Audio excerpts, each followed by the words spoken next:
Your life, अध्याय 3। ये मान्यताएं आती कहाँ से है।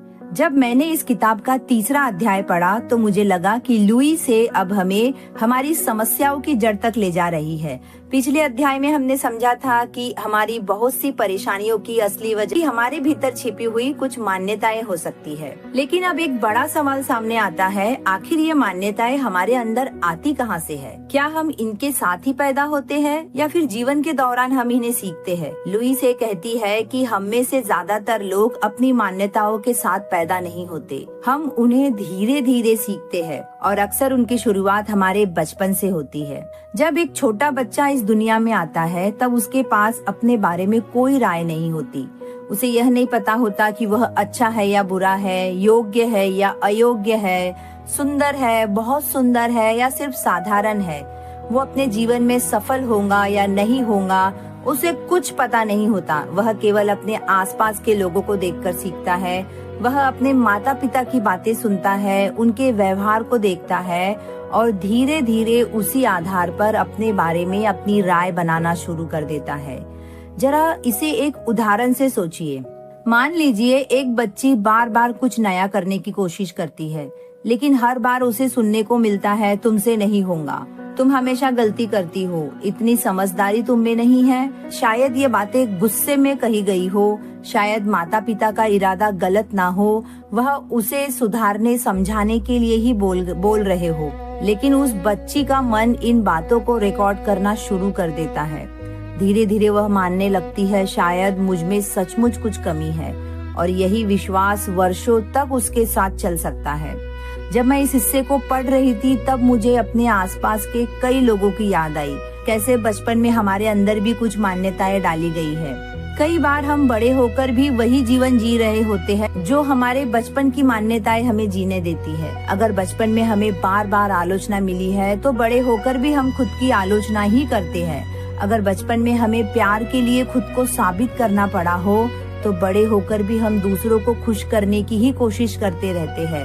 अगर बचपन में हमें यह महसूस कराया गया है कि हमारी भावनाएं महत्वपूर्ण नहीं है तो बड़े होकर हम अपनी भावनाओं को दबाने लगते हैं। लुई से कहती है कि केवल परिवार ही हमारी सोच को प्रभावित नहीं करता, समाज, स्कूल, रिश्तेदार, दोस्त, जीवन के अनुभव, ये हमारी मान्यताओं को आकार देते हैं। कभी कभी एक छोटी सी घटना भी हमारे मन में बड़ा विश्वास बना देती है। एक उदाहरण से समझते हैं, अगर किसी बच्चे को स्कूल में सबके सामने शर्मिंदा किया जाए तो वह मान सकता है कि लोग मुझे जज करते हैं, और फिर वह जीवन भर अपनी बात लोगों के सामने रखने से डरेगा। वो अपनी मन की बात लोगों से शेयर नहीं कर पाएगा उस शर्मिंदगी की वजह से। लेखिका हमें समझाना चाहती है कि हमारे वर्तमान व्यवहार के पीछे अक्सर कोई पुरानी कहानी छिपी होती है। कई बार हम केवल वर्तमान समस्या को देखते हैं, लेकिन उसकी जड़ कहीं अतीत में छिपी हुई होती है। एक और बात मुझे इस अध्याय में बहुत महत्वपूर्ण लगी। लुई से कहती है कि हमें माता पिता या अपने अतीत को दोष देने में नहीं फंसना चाहिए, क्योंकि हमारे माता पिता ने भी वही सीखा था जो उनके माता पिता ने उनको सिखाया था या जो उनके माता पिता से उनको मिला था। वे भी अपनी सीमित समझ और अनुभव के आधार पर जीवन जी रहे थे। यह बात सुनकर मुझे बहुत राहत महसूस हुई, क्योंकि कई बार आत्मविकास की यात्रा में लोग अतीत को दोष देने लगते हैं, लेकिन लुई से हमें दोष नहीं, समझ विकसित करना सिखाती है। वह कहती है कि जब हम समझते हैं कि लोग वही दे सकते हैं जो उनके पास है, तब हमारे भीतर करुणा पैदा हो सकती है। इस अध्याय में एक बहुत सुंदर विचार सामने आता है। लेखिका कहती है कि हमारी मान्यताएं सीखी हुई है तो उन मान्यताओं को अब बदला भी जा सकता है। यानी हमारा अतीत हमारी किस्मत नहीं है, हमारा बचपन हमारी अंतिम पहचान नहीं है। हम आज भी नया सीख सकते हैं, नया सोच सकते हैं और नया विश्वास बना सकते हैं। आज भी हम अपनी नई कहानी को लिख सकते हैं, ये पॉसिबल है। जब मैंने यह हिस्सा पढ़ा तो मुझे महसूस हुआ कि यह अध्याय हमें पीड़ित होने से बाहर निकालता है। यह हमें नहीं सिखाता कि अतीत को मिटा दो, यह हमें सिखाता है कि अतीत को समझो, उसे सीखो और फिर उसके कैद से बाहर निकल जाओ, उसके कैदी मत बनो। इस अध्याय से मुझे सबसे बड़ी सीख यही मिली कि हमारे भीतर मौजूद कई डर, असुरक्षाएं, सीमित मान्यताएं अचानक पैदा नहीं हुई। वे वर्षों के अनुभव, वातावरण और सीख का परिणाम है। लेकिन अच्छी बात यह है कि जो सीखा गया है उसे हम बदल भी सकते हैं।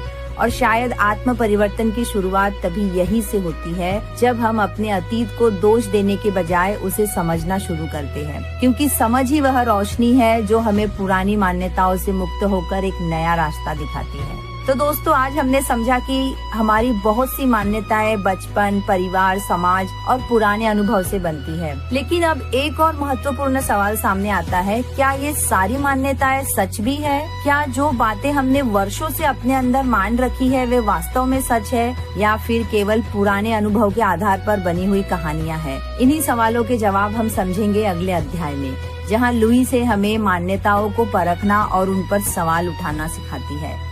अगर आपको ये ऑडियो बुक समरी पसंद आ रही है तो इस वीडियो को लाइक करें, चैनल को सब्सक्राइब करें और हाँ, बेल आइकन को जरूर प्रेस करें, अगले अध्याय का वीडियो आपको समय पर मिल पाए। आप सभी ने वीडियो को अंत तक देखा और इतना प्यार दिया, इतनी सराहना दी, इसलिए आप सभी का दिल से बहुत बहुत धन्यवाद।